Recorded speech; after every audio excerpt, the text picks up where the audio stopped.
नमस्कार, आप देख रहे हैं न्यूज़ 1 इंडिया। मैं हूं आपके साथ सुश्री पांडे। महामारी का आगमन और जाहिल का आगमन, शायद दोनों का उदय एक ही नक्षत्र में हुआ होगा। इसीलिए एक खास मजहब की जमात जान बचाने वालों के जान के दुश्मन बन बैठे हैं। आंखों पर कौन से इल्म का पर्दा चढ़ा हुआ है ये खुदा जाने, और खुदा ही जाने की किताब में ऐसे क्या लिख दिया गया कि चंद उलेमा सर्वे सर्वा बन चुके हैं। ये जब बातें करते हैं तो ऐसे बोलते हैं कि जैसे कितने ज्ञानी हो, और बस खुदा से सारी नीमत सारा ज्ञान इन्हें ही बख्शा गया है। ये नफरत की चाशनी को ऐसे पिलाते हैं कि जैसे अमृत पिला रहे हो, और फिर हावी हो जाती है अज्ञानता और जाहिलियत, जो अलग अलग समय पर रह रहकर उफनती है और आसपास को आग में भस्म कर देना चाहती है। आज नफरत की आग पर, जाहिल पने पर, अज्ञानता पर चर्चा करेंगे और पूछेंगे कि ऐसी जमातें कब सुधरेंगी और क्या इलाज है इनका। तो लगातार हम इस मुद्दे पर चर्चा कर रहे हैं और रोजाना लमसम हम इसी मुद्दे पर चर्चा करते हैं, क्योंकि बहुत जरूरी है। कोरोना से आप फाइट बैक कर लेंगे, लड़ लेंगे, अपने देश को बचा लेंगे, लेकिन ऐसी जाहिलियत से, ऐसी जाहिल मानसिकता से आप अपने आप को कैसे बचाएंगे, ये बहुत बड़ा सवाल है। ये वक्त भी गुजर जाएगा, टाइम निकल जाएगा, हम लोग फिर से उसी अपने पुरानी जिंदगी पे आ जाएंगे, लेकिन एक छाप जरूर दिल में, जहन में और दिमाग पर ये लोग छोड़ कर जाएंगे कि ऐसे समय पर भी, जब कोई आंदोलन नहीं था, कोई पॉलिटिकली कोई इलेक्शन नहीं हो रहा था, उसके बावजूद भी एक ऐसी महामारी जो इंसानियत को खा रही थी, उसके बाद भी एक ऐसी सोच थी जो फरिश्ते जैसे डॉक्टर्स को और पुलिस वालों को मार रही थी। ये सोच कभी जहन से नहीं जाएगी। तमाम खास मेहमान चर्चा के लिए हमारे साथ में जुड़ेंगे। आपको बता दें, बीजेपी से हमारे साथ में नरेश वशिष्ठ जी मौजूद हैं, मुस्लिम लीग के अध्यक्ष हैं मतीन खान साहब हमारे साथ में जुड़ चुके हैं, वरिष्ठ पत्रकार विपिन शर्मा जी हमारे साथ में मौजूद हैं, साथ ही सामाजिक कार्यकर्ता काजल हमारे साथ में जुड़ी हुई हैं। नरेश जी, शुरुआत में आपसे ही करना चाहूंगी। जाहिर तौर पर सरकार की अपनी रिस्पॉन्सिबिलिटीज हैं। उत्तर प्रदेश की बात कर लें तो 24 घंटे सीएम योगी आदित्यनाथ काम कर रहे हैं। ऐसे लोगों के खिलाफ एनएसए की कार्रवाई की भी बात कही जा रही है, लेकिन आप ये कैसे पता लगाएंगे किसी व्यक्ति को देखकर कि इसकी सोच में ही प्रॉब्लम है? देखिए सुश्री जी, मुझे बहुत घिन और शर्म आ रही है कि बार बार जब से कोरोना स्टार्ट हुआ है तब से इस विषय पर चर्चा कर रहे हैं। और ये जमात के लोग, जिनको आपने कहा कि जाहिल जमात, ये जाहिल जमात के लोग अभी भी नहीं समझ रहे हैं, और जो इनके जीवन के रक्षक हैं उनको ही मार रहे हैं, उन पे ही हमला कर रहे हैं और उनके ऊपर थूक रहे हैं। तो मुझे शर्म आती है। सारी दुनिया इनको देख रही है और इनके ऊपर थूक रही है कि ये किस तरीके के जाहिल लोग हो गए हैं, जो इनको बचाने वाले लोग हैं और जो इनकी जीवन रक्षा करने के लिए इनके पास आ रहे हैं, ये उन पर ही पत्थर बरसा रहे हैं और उनको ही मार रहे हैं। मेरी समझ नहीं आ रही। और सबसे बड़ी बात जो शशि जी, इस जो जमात को लोग डिफेंड कर रहे हैं, मुस्लिम समाज के लोग आके इनको क्रिटिसाइज नहीं कर रहे और इनकी निंदा नहीं कर रहे हैं, आके चैनलों पर बैठ के डिफेंड कर रहे हैं। और मुझे लगता है मतीन खान साहब यहाँ बैठे हैं, ये भी जरूर, मुझे लगता है मेरा अनुरोध है कि आप इनको डिफेंड मत करिएगा, इनकी गलतियां जो है वो निकालिएगा और इनको समझाइएगा इन जाहिलों को। नरेश जी, मुस्लिम लीग की तरफ से या मुस्लिम प्रवक्ता या मौलाना, इन लोगों को हम लोग इसीलिए बिठाते हैं कि कम से कम हम ये समझ सके कि इनकी जो जिम्मेदारी है ये उसका कितना निर्वहन कर रहे हैं। आपकी कौम से जुड़े हैं, आपके समाज से जुड़े हैं, आपकी पूरी कौम इससे बदनाम नहीं होती है। आपको ये समझना पड़ेगा कि आपकी जिम्मेदारी क्या है। अगर आपकी ही कौम के लोग जुड़े हुए हैं जिनको आप डिफेंड कर रहे हैं, वो ऐसी हरकतें कर रहे हैं, तो आपकी क्या जिम्मेदारी है? आप क्या बैठकर बताएंगे? तो इन लोगों को बिठाकर इनसे जो हम लोग चर्चा करते हैं, उससे सोच पता चलती है कि जब मौलानाओं की जो जिम्मेदार लोग हैं उनकी सोच ऐसी है, तो जो पढ़े लिखे नहीं है उनकी सोच कैसी होगी ये आप अंदाजा नहीं लगा सकते। इसी से आपको लड़ना है। बिल्कुल आपने ठीक कहा, और सरकार इस तरीके से कार्रवाई कर भी रही है।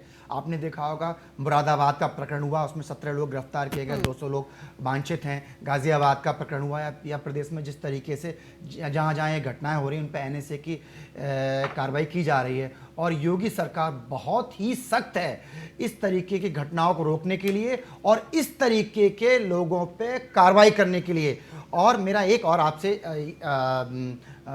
सुझाव है या आपके साथ में शेयर करना चाहूँगा, जो लोग बैठ के टीवी पे डिफेंड करते हैं और बोलते हैं कि ये मुस्लिम्स के खिलाफ अभियान चलाया जा रहा है, तो मैं उन सबको ये कहना चाहूंगा कि ये आप लोग मौका दे रहे हैं, आप लोग आके खुद अपने समाज के उन गद्दारों को देखिए क्यों नहीं नरेश जी, निकाल रहे? किसी को शौक नहीं है मुस्लिम्स के खिलाफ में, हिंदू के खिलाफ में, क्रिश्चियन के खिलाफ में अभियान चलाने का। मैं वही बोल रहा हूं। अभी मैं अपनी जान को जोखिम में डाल के ऑफिस आती हूँ, हमारे तमाम जो मीडिया कर्मचारी वो ऑफिस आते हैं, अगर फील्ड पर जाकर रिपोर्टिंग करते हैं तो उनको इतना शौक चढ़ा हुआ है कि हम मर जाएंगे लेकिन मुस्लिम्स के खिलाफ में अभियान जरूर चलाएंगे। तो ऐसी मानसिकता है ही नहीं, और इनको ये समझना चाहिए कि पर्टिकुलर एक ही मजहब के लोगों की वजह से ही ये प्रॉब्लम्स क्यों क्रिएट हो रही हैं। तो यू हैव टू अंडरस्टैंड, ये समझना पड़ेगा। काजल जी सामाजिक कार्यकर्ता हमारे साथ में जुड़ी हुई हैं। काजल जी, आपको क्या लगता है, मतलब एनएसए की कार्रवाई कर लीजिए, आप लाठीचार्ज कर लीजिए, आप कुछ भी कर लीजिए, आप किसी मोहल्ले में जाते हैं किसी व्यक्ति को क्वारंटीन करने के लिए, उसे अस्पताल ले जाने के लिए कि चलो तुम्हारा टेस्ट कराते हैं, आप उसे पत्थर मारते हैं, डॉक्टरों को मार मार के उनका जो व्हाइट कोट है उसे आप लाल कर देते हैं। इससे ज्यादा शर्म की बात नहीं हो सकती। या तो आप हाथ जोड़कर कह दीजिए भाई साहब हम मर जाएंगे लेकिन इलाज नहीं कराएंगे आपसे, हम अपने घर में बंद हैं, आप हमारा ट्रीटमेंट मत करिए बस।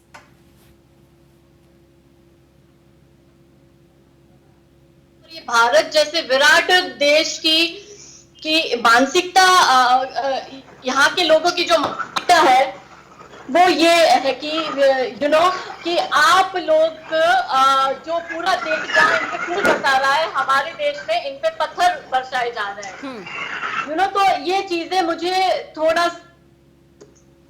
सा मतलब विचलित करती है कि हमारे देश में क्यों ऐसा हो रहा है। दूसरी बात मैं इंपॉर्टेंट ये कहूंगी कि हमने कल मुरादाबाद वाली घटना देखी, पुरुष तो फेंक रहे पत्थर, महिलाएं भी पत्थर फेंक रही है, और मुझे कहीं ना कहीं ये लगता है कि ये महिलाएं भी जब अब ये हरकत करने आ गई है तो मुझे समझ में नहीं आता कि ये समाज में कैसा भविष्य देगी। इनके बच्चे आतंकवादी पैदा होंगे, और मुझे बोलने में कोई डर नहीं है कि जिस घर में महिलाएं पत्थर फेंक रही है उस घर में बच्चे आतंकवादी पैदा होने वाले हैं। मतीन खान साहब थोड़ा इंतजार कर लीजिए। काजल जी एक मिनट, मैं आऊंगी आपके पास। मतीन खान साहब थोड़ा इंतजार कर लीजिए, जब आपकी बारी आएगी तो आप भरपूर बोलिएगा सर, और आप क्या बोलेंगे मुझे पूरी तरीके से जानकारी है कि आप क्या बोलने वाले हैं, लेकिन थोड़ा धैर्य रखिए, एक बार काजल की बात पूरी हो जाए फिर आप बोल लीजिएगा। काजल,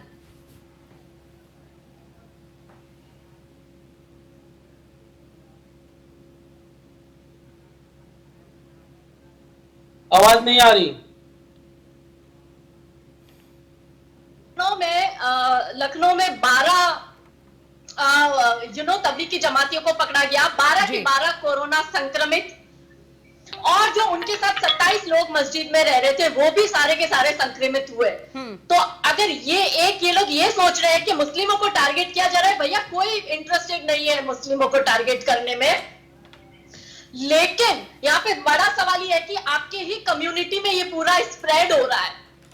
आपको क्या अच्छा लगेगा कि आपके सामने आपका बच्चा मर रहा है, आपकी बीवी मर रही है, आपके बड़े बुजुर्ग घर के मर रहे हैं, और जिस सरकार को आप गाली दे रहे हो वही सरकार आपको वृद्धा पेंशन देगी, वही सरकार आपको विधवा पेंशन देगी, वही सरकार आपकी बच्चों को पढ़ाई करवाएगी। तो एक मिनट ये सरकार की सुन लीजिए। आज तो सलमान खान भी आगे आके बोल दिया है कि उनको भी शर्म आ रही है कि जो डॉक्टर आपको बचाने निकला है आप उसी डॉक्टर पर फूल बरसाने की जगह पत्थर बरसा रहे हो। वो डॉक्टर और नर्स अपनी जिंदगियों से खेल के आपकी जान बचा रहे हैं। कल हमने LNJP हॉस्पिटल में देखा, डॉक्टर के साथ इस तबलीगी जमाती ने अश्लील हरकत करी महिला डॉक्टर के साथ। कल LNJP हॉस्पिटल के सारे स्टाफ बाहर आ गए कि भैया हम इनका इलाज नहीं करेंगे, हमारी लाइफ की सिक्योरिटी क्या है, हमें सिक्योरिटी प्रोवाइड करिए। कहीं भी ये मल मूत्र त्याग कर रहे हैं, कहीं भी ये थूक रहे हैं, सब्जियों पे थूक रहे हैं, फल पे थूक रहे हैं, फ्रूट पे थूक रहे हैं। मतलब हद है जाहिलपन की, हद है गलत बयानी की, हद है ये प्रोपेगेंडा, झूठा प्रोपेगेंडा की। जंगली जानवर भी जंगल में रह के डिसिप्लिन ठीक है, चलिए काजल, चलिए बिल्कुल काजल, मैं आऊंगी आपके पास में, मैं आऊंगी आपके पास में। मतीन खान तालिबानी जमाती है, मैं आऊंगी आपके पास में। मतीन खान, एक्शन होना चाहिए। मतीन खान, कौन प्रोपेगेंडा क्रिएट कर रहा है सर? डॉक्टर्स क्रिएट कर रहे हैं, डॉक्टर्स जो बोल रहे हैं कि हम इलाज नहीं कर पाएंगे, ट्रीटमेंट नहीं कर पाएंगे, जो मारे जा रहे हैं। ये मैडम जी जो बैठी है, आप जानते हैं, आप मैडम जी को जानते हैं जो आप बता रहे हैं कि वो प्रोपेगेंडा क्रिएट कर रही हैं, आप जानते हैं मैडम जी को? आप जानते हैं क्या? आपको पता है इसके बारे में? आपको मालूम है? आप सर्टिफिकेट देने के लिए आए? कोई भी करेगा भाई साहब, मैं उसको ऑब्जेक्ट करूंगा, मैं ऑब्जेक्ट कर रहा हूँ। अच्छा साहब, पर्सनल कमेंट मत करिए, अपनी हद में रह के बात करिए। मैं कैसी इंसान हूं, बिल्कुल गलत आप बयानी करेंगे तो मैं कतई कहूंगा। मतीन खान, आप जैसे रेडिकल इस्लामिक लोगों के पास लेने की जरूरत नहीं है। भाई अपनी गलत हाथ बयानी में के कोई बात करिए। करेगा, झूठा प्रोपेगेंडा करेगा, मतीन नफरत की आग को खान, फैलाएगा, मैं उसको कहूंगा। मतीन खान, बात मैं सुन आपसे लीजिए, कहूंगा। बात सुन लीजिए। बहुत इज्जत से भी सब पेश आ रहे हैं सर, बहुत इज्जत से पेश आ रहे हैं सब, समझ लीजिए इस बात को।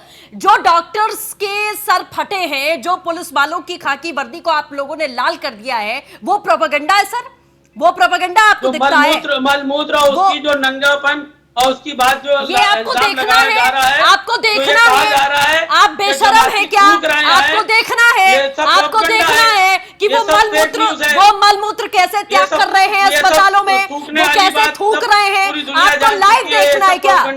आपको लाइव देखने का शौक चढ़ा हुआ है क्या? क्या आपको मैं लाइव दिखाऊं यहाँ पर बिठा के? मैं दिखाऊं आपको, मैं आपको लाइव दिखाऊं यहाँ बिठा के? क्या शर्म एकदम से बेच खाई है क्या आपने? बेच खाई है एकदम से। पिक्चर आ कि चुका वो है नर्स और डॉक्टर झूठ भाई। बोल रहे इलाहाबाद हैं। की जो घटना मतीन हुई, साहब, आप जो उसको प्रोपेगेंडा तबलीगी बोल जमात रहे से हैं, जोड़ करके आप इंसानियत के किया दुश्मन गया। के साथ साथ अपनी वो कौम के भी फेक न्यूज़ दुश्मन हैं, वहाँ अपनी के कौम पुलिस के भी अधिकारियों दुश्मन ने हैं। कहा कि और आप सड़क जैसे पर लोगों हुई, की वजह से ही इन लोगों को फिरोजाबाद बढ़ावा में मिल रहा है। मतीन जो साहब, घटना हुई, आप अपनी उसको कौम के वहाँ भी के दुश्मन पुलिस हैं, SSP आगे ने आने कहा वाली कि ये नस्लें भी फेक दुश्मन न्यूज़ हैं। है। आपकी वजह से, नोएडा की जो आपकी घटना वजह हुई, से ये कोरोना फैल रहा वहाँ है। के DCP ने देश कहा में कि ये 40% फेक से न्यूज़ है। ज्यादा कोरोना जमात के ये लोगों इस से तरह जुड़ा हुआ से है। तमाम फेक मतीन न्यूज़ साहब, फैला करके ये आप नफरत अपनी का कौम माहौल के भी पैदा गद्दार किया जा हैं। रहा है। ठीक है नरेश जी, एक मिनट। मतीन खान साहब देखिए, पुलिस वाले झूठ बोल रहे हैं, मुख्यमंत्री झूठ बोल रहे हैं, सीएमओ झूठ बोल रहे हैं, डॉक्टर कह रहा झूठ हूं बोल कि रहे पुलिस हैं, वालों नर्सें ने झूठ बोल रही इन हैं। पहले झूठे सुन लीजिए, प्रोपेगेंडाइज को पहले सुन बेनकाब लीजिए किया है। ये एक मिनट। उत्तर प्रदेश की मतीन पुलिस ने- मतीन खान, अपने घर में बैठ के चीजों को प्रोपेगेंडा कहना बड़ा आसान है। डॉक्टर्स जान बचा रहे हैं लोगों की, जिन लोगों को हाथ लगाकर छूना नहीं है उनकी जान बचा रहे हैं। उनका भी घर है, परिवार है, माता पिता है, बच्चे हैं, उनको छोड़कर वो जान बचाने में जुटे हुए हैं। डॉक्टर्स कह दें हम सरेंडर करते हैं, हम आपका इलाज नहीं करेंगे। क्या कर लेंगे आप? क्या कर लेंगे आप? क्या कर लेंगे आप क्या कर लेंगे? डॉक्टर का मैं इलाज नहीं करूंगा, क्या कर लेंगे आप? क्या कर लेंगे आप बताइए? चलाई जा रही है आप क्या कर लेंगे? आप क्या कर लेंगे? पुलिस कमिश्नर कह रहा है, वहाँ SSP कह रहा है कि इस तरह के तबलीग जमात से कोई कनेक्शन नहीं है। अच्छा नहीं वो है। आपसी लड़ाई थी, उस लड़ाई में गोली चली है, वो मरे हैं। उसको मुस्लिम उसको जो है तबलीग जमात से क्यों कनेक्ट किया गया? मतीन खान, आपको आपने एक्सप्लेनेशन बांद्रा का देने भी के लिए मामला मैं यहाँ देखा। बैठी नहीं हूँ। पहली बात तो बांद्रा ये के है मामले कि में आपको मैं साफ-साफ कहा गया सेटिस्फाइड कि करूँ कि मस्जिद मतीन से खान, ऐलान हो रहा है, मस्जिद के पास मतीन खान सेटिस्फाइड हो जाए आप जो है कि हाँ ये खबर गुजरात सही के है। जो मामला था, आप उसको बिल्कुल छुपाने भी के ये लिए डिजर्व ये नहीं मामला करते किया हैं, गया। आप बिल्कुल भी ये डिजर्व नहीं करते हैं कि मैं यहाँ पर आपको एक्सप्लेन करूं कि सर ऐसा ऐसा हुआ था, अब आप ऐसा ऐसा मान जाइए। आप लोग एकदम से क्या समझकर बैठे, मुझे नहीं समझ में आ रहा है आपके दिमाग में क्या चल रहा है। मेरी बुद्धि खत्म हो चुकी है समझने के लिए। मेरे पास इतना दिमाग नहीं कि मैं समझ पाऊं कि आप लोगों की जाहिल बुद्धि में क्या चल रहा है। सर सिंपल सी बहुत बात है, समझ में नहीं आ रहा है। आप लोग प्लीज कह दीजिए हमें इलाज नहीं कराना है भाई साहब, डॉक्टर साहब हमारा इलाज मत करिए, अल्लाह हमारा इलाज कर लेगा, अल्लाह रखा है, हम कोरोना से जीत जाएंगे, हम कोरोना से जंग लड़ लेंगे।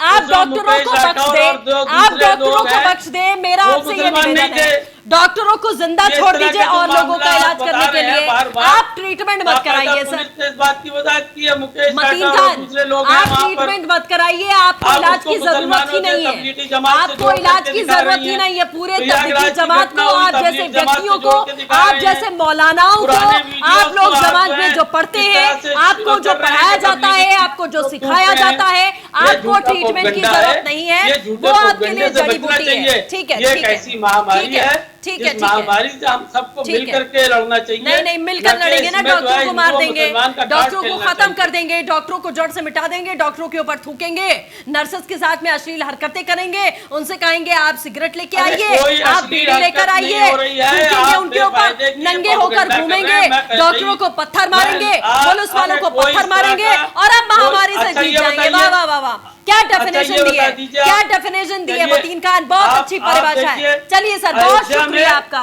बहुत अच्छी परिभाषा। विपिन जी अपने अलावा सुनेंगे नहीं किसी मैं नहीं की। सुनूंगी आप आपकी, तो अपनी तकलीफ मैं नहीं करते सुनूंगी चले आते, आपकी, आप तो वक्ता मैं बन नहीं गए सुनूंगी बिल्कुल। आपकी मतीन खान साहब, मैं नहीं आप सुनूंगी आपकी। अयोध्या में देखिए मिल्कीपुर में अरे बस करिए भाई साहब, भाई साहब बस करिए, आपको ट्रीटमेंट की जरूरत नहीं है, सिंपल सी बात है।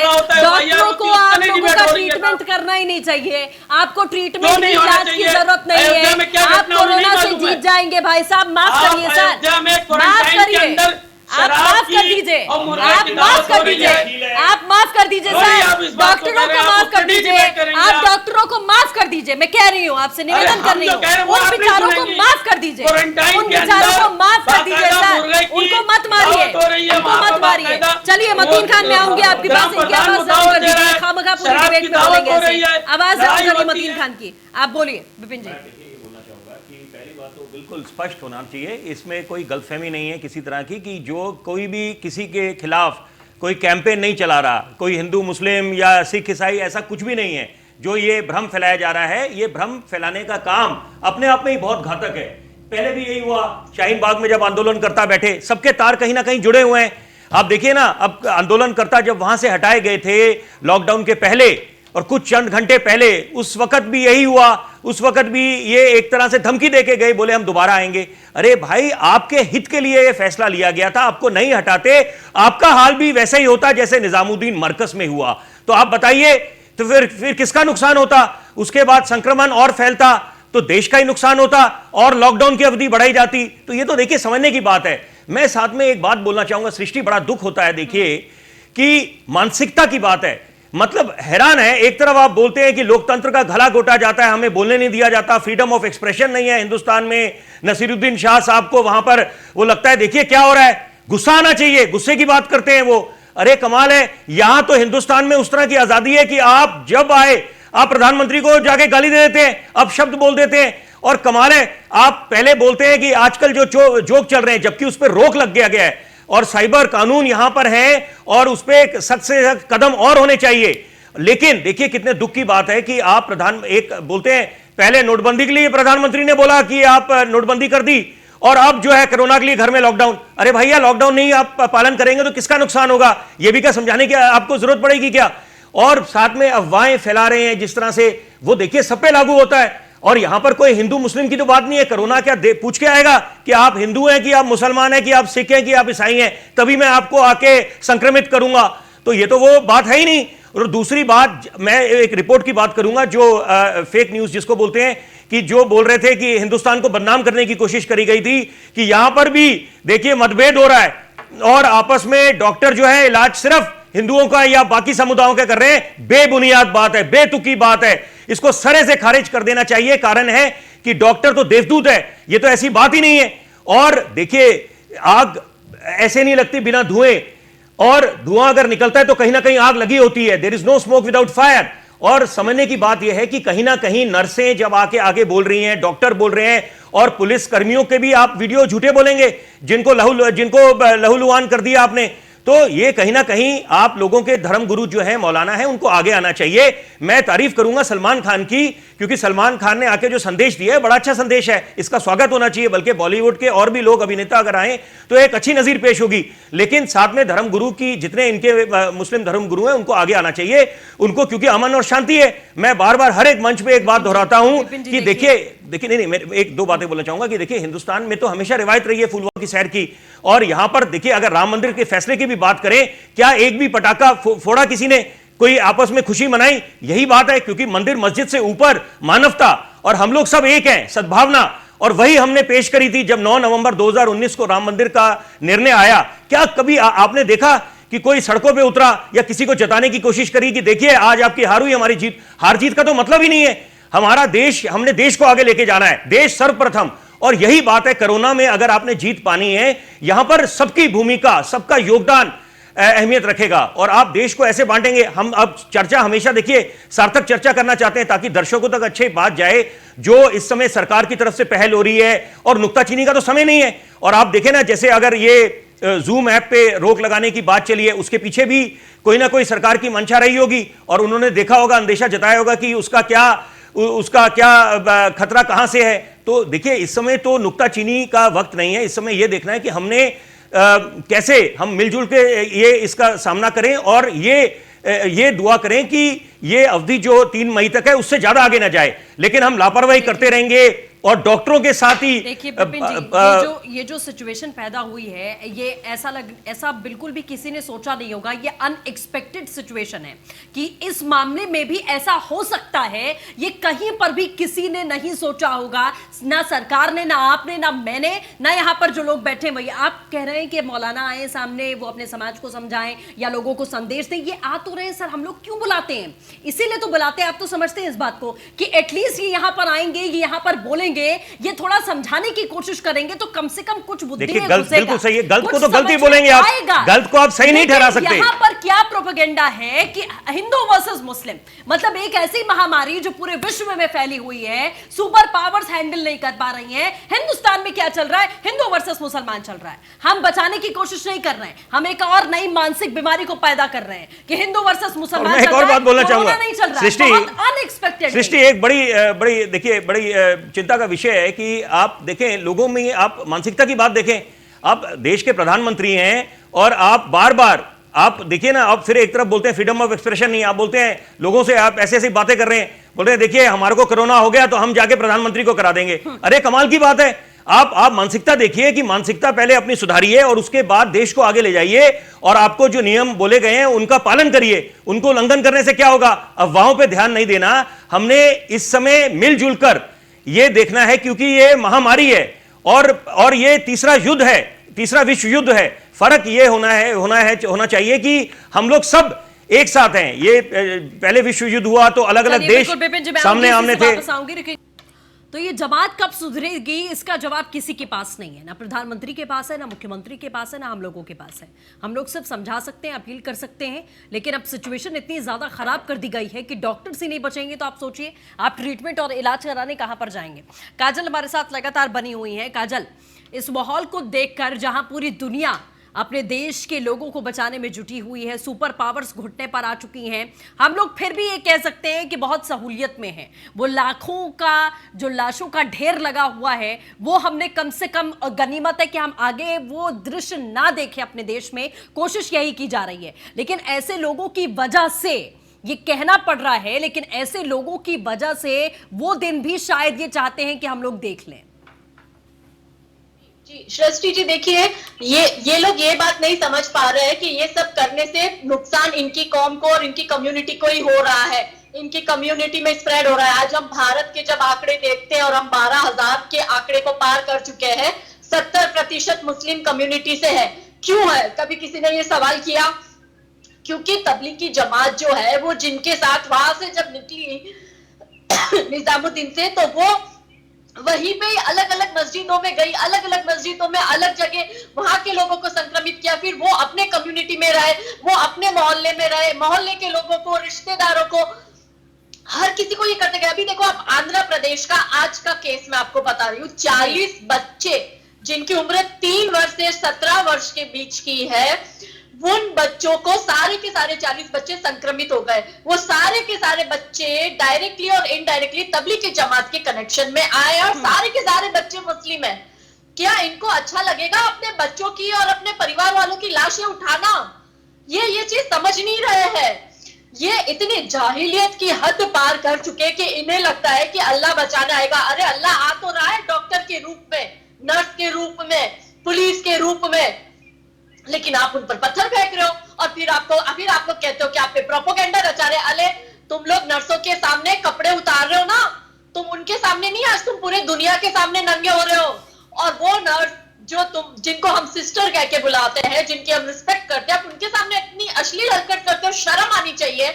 कल इन लोगों ने जो LNJP हॉस्पिटल में डॉक्टर के साथ जो हरकत करी, ये लोग जो गाजियाबाद में हरकत कर चुके हैं, ये लोग जो लखनऊ में हरकत कर चुके हैं, मुर्शिदाबाद हमने देखा, सहारनपुर हमने देखा, हर जगह ये लोग ही क्यों? किसी को शौक नहीं है मुसलमानों को टारगेट करने का, पर हर बार आप ऐसी घटिया हरकतें करते हो और फिर आकर आप लोग विक्टिम प्ले करते हो और फिर आप ये एक्सपेक्ट करते हो कि आप लोगों की हम बात भी ना करें। अरे कर रहे हो तभी तो हम बोल रहे हैं। ठीक है काजल, मतीन खान आपके सवालों का जवाब दे रहे हैं, सुन लेते हैं। मतीन खान बोलिए कि काजल के सवालों का क्या जवाब है? कि जिस तरह से पूरी तरह से पानी फेरा जा रहा है, तबलीगी जमात को लेकर के सिर्फ मुस्लिम कम्युनिटी को टारगेट करने का काम किया जा रहा है। जमात और किस कम्युनिटी से है? हमारे तमाम उलमा इकराम, तमाम हमारी पार्टी के लीडरान ने बाकायदा इस बात को ऐलान किया है। तमाम मुसलमानों ने सड़कों पर निकल करके पुलिस के लोगों के और सफाई कर्मचारियों पुलिस का पर पत्थर फूल बरसाए। वाला वो किया, स्वागत अच्छा मतीन खान साहब, मतीन खान साहब सबूत चाहिए ना आपको, आपको सबूत चाहिए, आपको सबूत चाहिए ना मतीन खान, सबूत चाहिए ना, ज्ञान नहीं चाहिए आपको, सबूत चाहिए ना आपको, सबूत चाहिए, आपका ज्ञान नहीं चाहिए, आपका ज्ञान नहीं चाहिए, आपका ज्ञान नहीं चाहिए। लॉकडाउन का पालन करने के लिए आपके चैनल के माध्यम से भी बहुत बार हम अपील कर चुके हैं, और आज भी मैं इस बात हम देख रहे हैं आप क्या अपील कर रहे हैं, हम आपको रोज बुलाते हैं, हम आपको रोज बुलाते हैं इसी उम्मीद के साथ में कि अभी बुद्धि में कुछ घुस गया होगा आपके, अभी आप समझ गए होंगे कि ये बीमारी है जो जान ले लेगी, ये बीमारी है जो जान ले लेगी। सुनने की क्षमता रखो सर, सुनने की क्षमता रखिए, सुनने की क्षमता रखिए। मतीन खान, मतीन खान, मतीन खान सुनाई दे रहा है। तबलीगी जमात ने सुपारी ली है इंडिया में कोरोना फैलाने की, और वो मौलाना ये देखिए कैसी गलत बात कर रही है सृष्टि जी, आप सामने कैसी बात कर रही हैं ये? मतीन खान आप मेरे एक सवाल का जवाब दे दीजिए, मैं इनको रोक दूंगी। आप मेरे सवाल का जवाब दे दीजिए, मैं इनको रोक दूंगी। आप खुद मौका देते, आप खुद मौका देते। हमने खुद आपको यहाँ पर इसलिए बुलाया कि हमने खुद आपको इसीलिए यहाँ पर बुलाया सर कि आप इन बातों को कम से कम समझेंगे और आप यहाँ पर बैठकर बोलेंगे तो आपको लाखों लोग देख रहे हैं, उनको समझ में आएगी ये बात। 471 लोग हैं जो तबलीगी जमात से जुड़े हैं। आंकड़ा सुनिए, आंकड़ा सुनिए, फालतू की बकवास मत करिए। आंकड़ा सुनिए, आंकड़ा सुनिए मतीन खान, मतीन खान आंकड़ा सुनिए। उत्तर प्रदेश की बात कर रही हूँ, खाली यूपी की बात कर रही हूँ। मतीन खान फालतू की बात करने के लिए समय नहीं है, फालतू की बात करने का समय नहीं है। अपना प्रीशियस टाइम देकर आए सब लोग यहाँ। मतीन खान, मतीन खान, मतीन खान 700 से ज्यादा केसेस यूपी में हैं, 471 लोग तबलीगी जमात के हैं। यह स्वास्थ्य मंत्रालय की प्रेस कॉन्फ्रेंस में आंकड़ा जारी किया गया है। क्या वो प्रोपेगेंडा क्रिएट कर रहे हैं? अब ये 471 लोग कहां से पैदा हो गए जो तबलीगी जमात से जुड़े हुए थे? इसका जवाब है आपके पास? इसका सिर्फ जवाब दीजिए मुझे बस। अब आप बताइए कि जिस तरह से ये तबलीगी जमात को मुस्लिम कम्युनिटी से जोड़ने की बात कर रहे हैं, तो भाई साहब ये कौन सी कम्युनिटी से है? ये कहीं अलग से आए हैं? ये एलियन है क्या? ये किसी और प्लेनेट से पैदा हुए हैं? आप काहे के लिए इसमें तफरका? एक महामारी में आप क्यों नहीं बोल रहे? आप क्यों नहीं ये बोल रहे हैं कि ये लोग गलत है, इन लोगों ने गलत किया? आप अपने मुंह से क्यों नहीं बोलते ये? मतीन खान आप अपने मुंह से क्यों नहीं बोलते ये? आप अपने मुंह से क्यों नहीं बोलते ये 471 लोग कहां से आए हैं? ये इसी तरह का जो है आप चीज ला करके गुजरात मॉडल को पेश करना चाह रहे हैं यहाँ पर। मतीन खान ये 471 लोग जो तबलीगी जमात के हैं, जो स्वास्थ्य मंत्रालय ने कहा, ये कहां से आए हैं? ये कहां से आए हैं? ये कहां से आए हैं? ये बताइए बस, ये कहां से आए हैं? ये विदेश से आए हैं क्या? बकवास किए जा रहे हैं आप। ये 471 लोग कहां से आए हैं सर? प्लीज ये बता दीजिए आप मुझे, जो तबलीगी जमात के ये कहां से आए हैं? ये शब्द पहली बार सुना है, गुजरात मॉडल। भीलवाड़ा मॉडल तो समझ आ रहा था। छोड़ दीजिए इनको, ये गुजरात में कहीं और किसी और ट्रैक से जा रहे हैं। स्टेशन को देखिए, राजनीति शुरू कर दी आपने। मतीन खान सवाल का जवाब पहले देना है हिंदू या मुस्लिम, नहीं? सवाल का जवाब देना है या नहीं? एक आंकड़ा है मेरे पास, बस पूरे हिंदुस्तान का आंकड़ा नहीं दे रही हूँ। मतीन खान, मतीन खान, मतीन खान, मतीन खान सुनाई नहीं दे रहा है, सुनाई नहीं दे रहा है, सुनाई नहीं दे रहा है क्या? सुनाई नहीं दे रहा है आपको? इसीलिए रेलवे आपने आपको सुनाई नहीं दे रहा है? आप बहरे हो गए क्या? मंत्रालय को आपने वो किया। मतीन खान आपको सुनाई नहीं दे रहा है? ये 471 लोग यूपी में तबलीगी जमात के हैं जो कोरोना संक्रमित हैं। ये कहां से आए हैं? ये कृपा करके बता दीजिए आप। तबलीगी जमात से सारे के सारे लोग 471 लोग, 471 लोग तबलीगी जमात के हैं। स्वास्थ्य मंत्रालय ने आंकड़ा जारी किया है। स्वास्थ्य मंत्रालय कह दीजिए फ्रॉड है, कह दीजिए स्वास्थ्य मंत्रालय दुश्मनी निकाल रहा है मुसलमानों से, भारत सरकार दुश्मनी निकाल रही है। ये 471 लोग कहां से पैदा हो गए? आप मुझे बता दीजिए बस। मुझे एक सवाल का जवाब चाहिए। चलिए नहीं झुका किसी ने, नंगे होकर नहीं घूमे कोई नर्सेस के सामने। ये कहां से आए? भ्रम पैदा करने की बात ना करिए आप। ये कहां से आए? हाँ बता रहे हैं अब आपको, बताइए। ये जो दिल्ली से जो लोग आ रहे हैं, जो लोग बहुत बड़ी तादाद में 50,000 की तादाद में और हजारों की तादाद में लोग अपने गाँव में गए हैं, क्या सबके जांच कराई है? मतीन खान मेरा सवाल है, 471 लोग 471 लोग। मैं अभी भी अपने सवाल पर कायम हूं। मैं थूकने पर, नंगा नाचने पर, बीड़ी मांगने पर, सिगरेट मांगने पर नहीं सवाल पूछ रही आपसे। मैं पूछ रही हूं 471 लोग जो पढ़े लिखे हैं, जो एक धर्म से जुड़े हैं, जो धार्मिक प्रचार कर रहे थे, जो बहुत इंटेलेक्चुअल है, ये कहां से पैदा हुए? यूपी में, उत्तर प्रदेश में, कहां से आए बताइए? हाँ, यही बता रहे, क्या यूपी के लोग मरकज में सब लोग थे? ये जितने थे ये सारे मरकज में थे। ये 471 के 71 मरकज में थे। इसका पूरा डिटेल है सरकार के पास में। कहां से आए बताइए? कहां से आए? पूरे थे मरकज में। बिल्कुल थे, बिल्कुल थे, बिल्कुल थे, बिल्कुल एग्जैक्टली। अब जो 85,000 लोग जो दिल्ली से अपने अपने मेरठ और तमाम जगह पे गए हैं, लखनऊ आए हैं, आजमगढ़ गए हैं और बिहार गए हैं, क्या इन सबका आपने जांच कराई है क्या? मैं पूछ रही हूं कि 471 लोग जो मरकज में जुड़े थे वो कहां से आए हैं? वो कहां से आए हैं? लोगों की जांच वो कराई? कहां से आए हैं? ऐसे जाहिल लोग जो पत्थर मारे हैं डॉक्टरों को, ये कहां से आए हैं? आप लोग यही तालीम देते हैं क्या? यही तालीम देते हैं आप यही तालीम देते हैं? अपने मदरसों में आप यही पढ़ाते हैं? आपकी कुरान में यही लिखा हुआ है, यही लिखा हुआ है कि तबलीगी जमाती बनो और जाकर कोरोना फैलाओ। ये पढ़ाते हैं आप, ये पढ़ाते हैं आप, ये समझाते हैं आप। डॉक्टरों को मार दो, डॉक्टरों को मार के खत्म कर दो। हाँ, ये समझाते हैं आप, ये पढ़ाते हैं आप, हम कह रहे हैं ये पढ़ाते हैं क्या? आप ये पढ़ाते हैं क्या? इससे पहले लखनऊ में भी आप ये पढ़ाते हैं? 19 दिसंबर को कोई जवाब नहीं है आपके पास, कोई जवाब नहीं है आपके पास। कितना डिफेंड कर लोगे? कितना डिफेंड कर लोगे? कितना डिफेंड कर लोगे? कितना डिफेंड करोगे? मतीन खान, रात में सोने से पहले 100 बार सोचना इस बात को कि कितना डिफेंड कर रहे हैं आप यहाँ पर बैठकर। ऐसे जाहिल लोगों को आप डिफेंड कर रहे हैं, सिर्फ धर्म के नाम पर आप उनको डिफेंड कर रहे हैं, जो हजारों लोगों की जान ले लेंगे, जो हजारों लोगों की जान ले लेंगे। आपकी जिम्मेदारी क्या है? आपकी जिम्मेदारी क्या है? आपको रातों को नींद कैसे आती है? रातों को नींद कैसे आती है? शर्म करिए थोड़ी सी। लोग कैसे खाते हैं चैन से? मैं बोलना चाहूँ, मतीन भाई आप सुन लीजिए। अरे मतीन खान जी सुन लीजिए, अरे सुन लीजिए, आप जब बोल रहे थे एक एंकर के ऊपर सेवा नहीं देती है। अरे आप सुन लीजिए, ऐसा है क्या शोभा देता है क्या नहीं, ये आपसे सीखने की जरूरत बिल्कुल नहीं है। जो लोग थूकते हैं, नंगे होकर घूमते हैं वार्ड में, जो लोग पुलिस को मारते हैं, जो लोग डॉक्टरों को मारते हैं, ऐसे जाहिलों से मुझे सीखने की जरूरत नहीं है। आपसे बहुत ऊपर हूँ मैं, आपसे बहुत ऊपर हूँ सर, बहुत ऊपर हूँ। आप मुझे बिल्कुल भी मेरे बगल में खड़े हो नहीं सकते, बिल्कुल नहीं हो सकते, बिल्कुल नहीं हो सकते।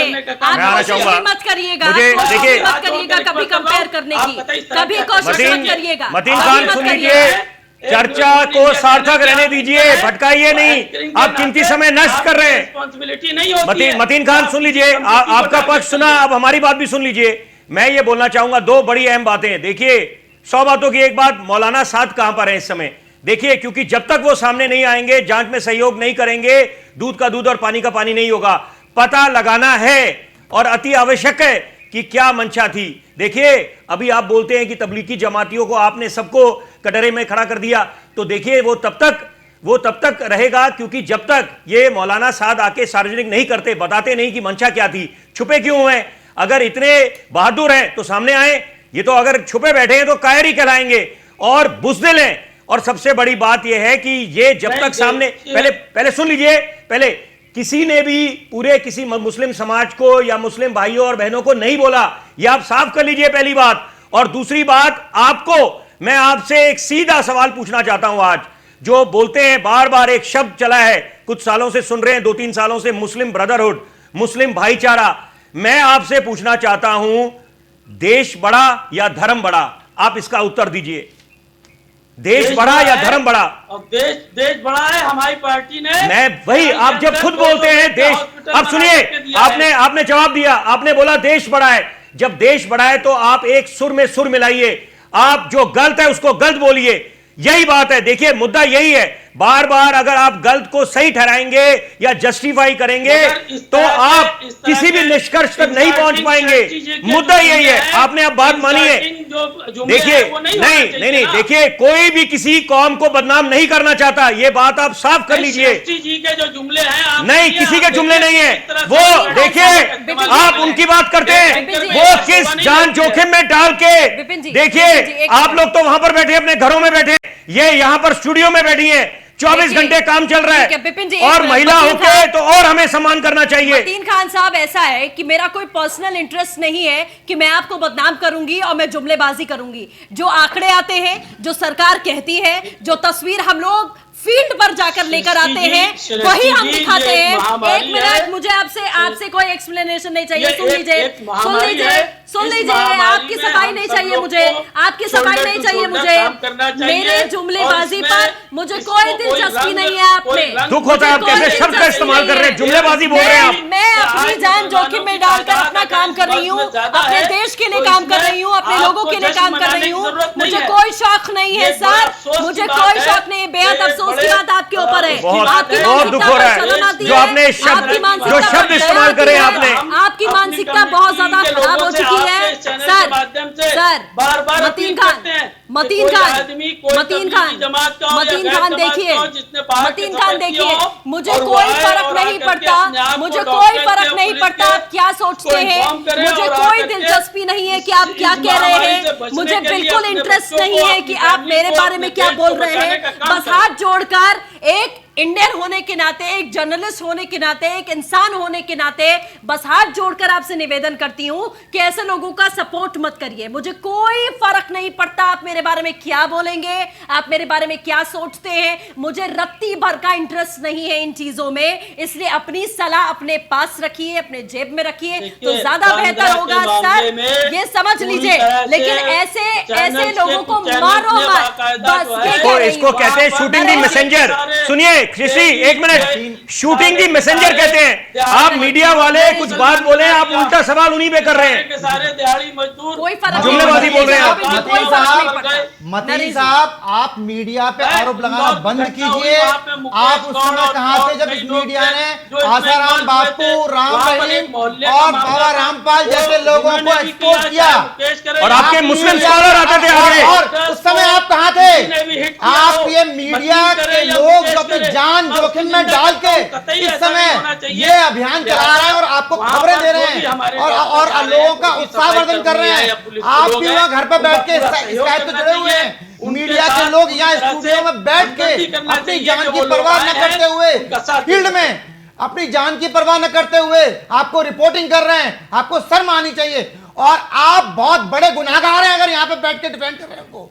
मतीन साहब, आप बहुत बड़े गुनाहगार हैं समाज के, देश के, इंसानियत के। आपको शर्म आनी चाहिए। आप यहाँ बैठे हैं, आपको बैठ के अपने लोगों को, जो लोग आपको सुनते हैं, जो मानते हैं, उनको आपको बताना चाहिए। आप डिफेंड मत कीजिए, आप माफी मांगिए और लोगों से बोलिए कि माफी मांगे वो। इस बात के लिए ऐलान कर रहे हैं, अल्लाह का खौफ करिए। अगर किसी तरीके से इन डॉक्टर्स ने मना कर दिया इलाज करने से, जान नहीं बचेगी किसी की। लिहाजा इस तरह से आपकी हिदायत। चलिए ठीक है सर, देखिए मतीन खान कोई फायदा ही नहीं है, कोई फायदा नहीं है। काजल जी देखिए, यहाँ मतीन खान साहब की आवाज थोड़ा डाउन कर दीजिए। मतीन खान साहब की आवाज थोड़ा डाउन कर दीजिए। इनका लाउड स्पीकर कभी नहीं खत्म होता, इनकी आवाज डाउन कर दीजिए। नरेश जी, मतीन खान साहब की आवाज थोड़ी डाउन कर दीजिए। ये किसी और को बोलने का मौका नहीं देंगे, ये अपने ही प्रपंच यहाँ बैठकर रचते रहेंगे। काजल देखिए, ये डेली आते हैं इसी तरीके से, डेली हम लोग तस्वीरें दिखाते हैं और कहते हैं फर्जी है, आप प्रोपेगेंडा कर रहे हैं। आपको वाकई में लगता है कि ऐसे समय पर जहां पूरा देश ऐसी सिचुएशन से गुजर रहा है, किसी को प्रोपेगेंडा करने में सरकार को, पॉलिटिकल पार्टीज को, मीडिया को इतना इंटरेस्ट है, इतनी दिलचस्पी है कि हम आपके पीछे पड़ के आपका प्रोपेगेंडा क्रिएट करेंगे? खतरे में तो सबकी जान है। मुसलमान, हिंदू, क्रिश्चियन, सिख, ईसाई पूछकर तो नहीं आएगा ना कोरोना। दरवाजा खटखटा के, अच्छा आप मुसलमान हैं तो ठीक है मैं आपके घर में नहीं आऊंगा। जी देखिए, सबसे बड़ा प्रॉब्लम ये है कि इनके जो मौलाना और मौलवी है ना, वो इनको गलत बात सिखा रहे हैं, पढ़ा रहे हैं। इनके दिमाग में ये चीज डाल रहे हैं कि आप लोग है ना अल्लाह से खौफ रखो, हमें अल्लाह बचाएगा, ये हमें जानबूझ के हॉस्पिटल ले जाएंगे, ये हमारी कम्युनिटी में रोग स्प्रेड कर रहे हैं, ऐसी सब भ्रमित इन लोगों को कर रहे हैं। क्योंकि इनकी कौम में हमने देखा है कि ज्यादातर जो लोग हैं वो कम पढ़े लिखे हैं। तो उसका ये है ना, मौलाना साद जैसे जो लोग हैं, ये भगोड़ा मौलाना साद जैसे लोग हैं, वो इन लोगों का फायदा उठाते हैं। इन गरीब लोगों को, इन अनएजुकेटेड लोगों को ये लोग मिसगाइड करते हैं। आज आप देखो कि 70% केस भारत जो है वो तबलीग की जमातियों की वजह से फैला है, और जिसमें डायरेक्ट और इनडायरेक्ट तरीके से मुस्लिम कम्युनिटी आई है। आपने जैसे यूपी की बात करी 471, आप दिल्ली देख लीजिए, आप तमिलनाडु देख लीजिए, आप असम देख लीजिए, आप आंध्र देख लीजिए। आज आंध्र प्रदेश की घटना से मेरा दिल इतना दुखी हो रहा है कि वो 40 बच्चे, वो मेरे लिए बच्चे हैं, वो बाद में जो भी उन्होंने आकर के 2600 लोगों की दावत की तराई किया और उसमें सब लोगों को जो है काम किया। इन लोगों में बिल्कुल ह्यूमैनिटी नहीं है। इन लोगों ने शायद एक महामारी है, महामारी की तरह से रखिए, हिंदू मुसलमान की तशवीश न देखिए। मैं सारे पैनलिस्ट के यही दरख्वास्त करूंगा कि वो इसको किसी रंग से न जोड़े। ये एक महामारी है, महामारी में हम सबको मिलकर के एक साथ खड़े होकर के इसके लिए लड़ना चाहिए। और जो भी लॉकडाउन का मामला है उसका पालन करें। और जो भी लोग संक्रमित लग रहे हैं या जिनको कोई बीमारी सी अच्छा हो, वो डॉक्टर से मैं एक बात बोलना चाहूंगा। मौलाना साद अभी तक आए नहीं है, क्यों छुप है? मेरा ये सवाल है मतीन खान साहब। अरे हुकूमत है, क्यों नहीं आ रहे? हुकूमत है जो मुकदमा लिख सकती, कौन छुप सकता है? अगर आप सच्चे हुकूमत है। नरेश जी से पूछिए, ये तो नरेश की रिस्पॉन्सिबिलिटी है। नरेश जी क्या कर रहे हैं, इनकी सरकार क्या कर रही है? कोई आदमी ऐसे छुप जाएगा? चिंता मत करिए, सारी बहुत जल्दी चीजें आया मौलाना हो साहब रही हैं। सामने होंगे सर, 107 और बहुत जल्दी मौलाना साहब सामने नहीं होंगे। बचेगा। सवाल ये नहीं बचेगा। जो भी साजिश में शामिल है, नहीं बचेगा। कोरोना वायरस फैलाने की ठीक है, चलिए काजल, काजल मैं आऊंगी। मैं एक खबर देना चाहता हूँ, एक बात बोलना चाहूंगा, काजल मैं आऊंगी, एक बात बोलना चाहूंगा। करोड़ों रुपए मौलाना साद के बारे में सुन लीजिए। आप लोग बोल रहे हैं कि मौलाना साद जल्दी गिरफ्त होंगे, बिल्कुल निश्चित बात है, क्योंकि अभी जो खबरें आ रही हैं कि वो ऐसे अंदेशा जताया जा रहा है अपनी साली के यहाँ पर छुपे हुए हैं। और दूसरी बात, मैं एक बात बड़ी अहम बोलने जा रहा हूं कि ये लोग, इनके बारे में मतीन खान का क्या कहना है? एजाज खान जो एक छोटा मोटा बॉम्बे का एक्टर है, और ये जो जहर उगलता है, इससे क्या होगा? आग में घी डालने का आप काम कर रहे हैं तो क्या होगा ये बताइए आप? इससे आप बोलते हैं अमन शांति। आप पहले सुन लीजिए, आप उसका वीडियो देखिए। पहली बात तो रोक लगनी चाहिए उसके अकाउंट पर। जो जहर कौन घोलता है, कौन हिंदू मुस्लिम को आपस में लड़ाता है? ऐसे लोग लड़ा रहे हैं जो आपस में, जिस तरह से ये जो जहर उगल रहा है। भाजपा का आईटी सेल करा रहा है, ये सब का आईटी सेल करा रहा है। एजाज खान जो बोल रहा है वहां जहर उगल रहा है। जहर उगलता है ये आदमी, जहर उगल रहा है। के जरिए से प्रोपेगेंडा किया गया। नहीं, वो कौन है? उस प्रोपेगेंडा के बारे में आप क्या बोलेंगे? एजाज खान जो कर रहा है, बोलिए, आप जवाब दीजिए। आपके पास जवाब है, आप बोलेंगे हमने देखा ही नहीं। वो आईटी सेल करा रहा है, वो फेक वीडियो है। मुसलमानों ने क्या वकालत दी थी? अरे एजाज खान के बारे में बोलिए। मतीन खान साहब सुनिए। मतीन खान साहब, एक सवाल है, आप अध्यक्ष है ना मुस्लिम लीग के, आप समझाते हैं लोगों को, पढ़ाते हैं, आपको नींद आ जाती है सरकार में? आप सुकून से सो लेते हैं, आप सुकून से सो लेते हैं रात में? तो गिरफ्तारी हुई है, इतना झूठ बोल के सुकून मिल जाता है सर आपको? नहीं, झूठ बोल दीजिए, बांद्रा का मामला झूठ बोल रहे हैं। नहीं, ये झूठ, अरे सस्ती जी क्या कर रही हैं? ये झूठ बोल के आपको सुकून मिल जाता है क्या? एजाज खान का वीडियो बीजेपी का मतलब इंसानियत है आपके अंदर या नहीं? इंसान है आप या नहीं? आपके अंदर इंसानियत है या नहीं है? इंसानियत है कि नहीं है ये बताइए। इंसानियत है कि नहीं है? छोटे छोटे बच्चे मर रहे हैं, इंसानियत है कि नहीं है? इंसानियत है कि नहीं है? रात में कैसे सो लेते हैं सर? चैन कैसे आ जाता है? पता नहीं, समझ में नहीं आ रहा, बुद्धि में क्या घुसा हुआ है? नहीं आ रहा है, बिल्कुल नहीं समझ में आ रहा है, बिल्कुल नहीं समझ में आ रहा है। आप कौन सी दुनिया में जी रहे हैं भाई साहब? ऐसा है, सिंपल सी बात है। लगा दी जाए। मतीन खान, बहुत सिंपल सी बात है, कान खोल कर सुन लीजिए, कान खोल कर सुन लीजिए। बात है, बहुत सिंपल सी बात है। जितने सारे मतीन खान, बहुत सिंपल सी बात है, बहुत सिंपल सी बात है। सच है, वो चिंता की बात है। ऐसा है सर, ऐसा है, बहुत जो हंसी आ रही हो, है, जो गलत बहुत बयानी हंसी होती आ रही रहे। है, बहुत हंसी आ रही है आपकी मानसिकता पर सर। ऐसा अच्छा, है, आपकी ट्रीटमेंट मानसिकता मत पर नहीं कराइए, हंसी आएगी। ट्रीटमेंट आप मत कराइए, देश में हिंदू ट्रीटमेंट मत मुसलमान कराइए। को अलग अलग बांटने का काम करेंगे। आप चैनल के जरिए से फालतू की या बकवास बांद्रा के करने की मामले को जरूरत हिंदू नहीं है, मुसलमान से जोड़ फालतू देंगे। की बकवास करने की जरूरत मुझे नहीं भी है। बड़ा सुनिए, अफसोस हो रहा है। आखिरी मुझे भी आपकी मानसिकता आखिरी पे बड़ा आपको अफसोस हो सलाह रहा दे है। रही हूँ मैं, समय नहीं है मेरे पास ज्यादा, आखिरी सलाह दे रही हूँ, मुझे भी आपकी ट्रीटमेंट मानसिकता मत पे बड़ा कराओ। तरस आ रहा है। आपकी यहाँ मानसिकता पे पर बहुत न्यूज़ वन तरस आ इंडिया रहा चैनल है। के आप पर लोगों को एंकर है, ट्रीटमेंट और नहीं उसके बाद में चाहिए, बांद्रा का जो आप मामला लोगों को होता है, इलाज की जरूरत नहीं रेलवे है। डिपार्टमेंट और कुछ मेरी चैनल मानसिकता पर, मेरी इसके मानसिकता लिए पर उन्होंने आपको हिंदू जरूर मुसलमान हंसी का कार्ड आएगी। खेल दिया वहाँ मेरी पर। मानसिकता पर आपको जरूर और हंसी यही आएगी, मानसिकता क्योंकि आपने आप तोड़ने का जैसी काम किया जाहिल हिंदू मानसिकता मुसलमान नहीं है को मेरी, जिसमें से आप जैसी गुजरात घटिया मॉडल जो सोच आप नहीं जो है है मेरी, आप मुसलमानों जैसी को अलग कुंठित वार्ड में मानसिकता हिंदुओं को नहीं है अलग वार्ड में मेरी, रख करके आप जैसी ट्रीटमेंट करना चाहते हैं। ये जैसे मानसिकता लोगों के अपने दिमाग भारत में फैलाने में का जो काम कीड़ा कर रहे हैं। बैठा हुआ है, वो गंदा कीड़ा मेरे दिमाग में नहीं है, जो गंदा कीड़ा आपके दिमाग में है। बिल्कुल आखिरी बिल्कुल में सही आपने पहचाना है। आपके वो दिमाग में आप बहुत ही के गंदा जैसे कीड़ा लोग है, चैनल बहुत पे इस गंदा तरह कीड़ा के है, भ्रम पैदा करने बहुत का, गंदा कीड़ा है। झूठे मतीन प्रोपगेंडा खान, करने का, आखिरी बात ये बोल कीड़ा रही आपके हूँ, जहन में बैठा हुआ है। मत सृष्टि कराओ। जी, जो मतीन आप खान, नफरत की आग मतीन मत खान, फैलाइए। नफरत की बताइए आग आप तुम नफरत फैला की रहे हो आग यहाँ ना। पर बैठकर, सृष्टि जी, मैं तुम आपका फैला हाथ रहे हो जोड़ यहाँ करके पर, तुम फैला रिक्वेस्ट रहे कर हो रहा यहाँ हूँ पर कि बैठकर। देश के अंदर एक बात सुनिए, आप नफरत की आग मतीन खत्म खान, कर दीजिए। मतीन खान, ये एक बात ऐसे सुनिए, झूठे आप प्रोपगेंडे मौत बंद कर फैला दीजिए। रहे हैं, मैं हाथ आप जोड़ मौत करके फैला आपसे रहे हैं, रिक्वेस्ट कर रही आप हूँ, मौत फैला कर रहे रहा हैं, हूँ आप मुझे कि नफरत इस तरह सिखा से रहे हैं, हिंदू आप मुसलमान मौत फैला रहे हैं, न आप लोगों करिए। को मार ये रहे हैं, कोरोना एक महामारी है। लोगों को इस मार रहे हैं। महामारी से हम सबको मिल करके लड़ने की जरूरत है। बिल्कुल मिलकर इसमें हिंदू लड़ेंगे, मुसलमान करने बिल्कुल की मिलकर जरूरत नहीं है। लड़ेंगे मतीन खान, बिल्कुल मिलकर लड़ेंगे। एक तबका है जो डॉक्टर्स के लिए ताली बजा रहा है, दिए जला रहा है, उनको स्वागत कर रहा है, उनको फूल माला फैला रहा है, और एक तबका ऐसा है जो पत्थर से स्वागत कर रहा है। तो हम जरूर इस महामारी से जीतेंगे। आखिरी में यही कहूंगी, ट्रीटमेंट मत कराइए, घर में बैठ जाइए, कोरोना है तो कोई बात नहीं, बच जाएंगे हम, लेकिन डॉक्टर से इलाज मत कराइए सर, उनको जिंदा छोड़ दीजिए। देश में और लोग हैं जिनको इलाज की जरूरत है, उनको जिंदा छोड़ दो, उनको जिंदा छोड़ दो सर, उनको जिंदा छोड़ दो। मैं एक एंकर होकर अपनी जिम्मेदारी निभा रही हूँ, अपनी जिम्मेदारी निभा रही हूँ, और ये आपसे कह रही हूँ, ये आपसे कह रही हूँ कि उन लोगों को समझा दीजिए। अरे सर, उन लोगों को समझा दीजिए, उन लोगों को समझा दीजिए, इलाज मत कराओ, कमरे में बंद हो जाओ, घर में बंद हो जाओ, ट्रीटमेंट मत कराओ, डॉक्टरों को जिंदा छोड़ दो। आपको जरूरत नहीं है डॉक्टर की, देश में और लोगों को डॉक्टर की जरूरत है, आपको बिल्कुल जरूरत नहीं है डॉक्टर की। चलिए, आप सभी खास मेहमानों का हमारे साथ जुड़ने के लिए बहुत बहुत शुक्रिया। तो ये मानसिकता है जिससे हम लोगों को डेली ही डील करना है, डेली ही लड़ना है। इनको बहुत प्यार से समझाने की भी कोशिश की जाती है, लेकिन समझ में नहीं आता है।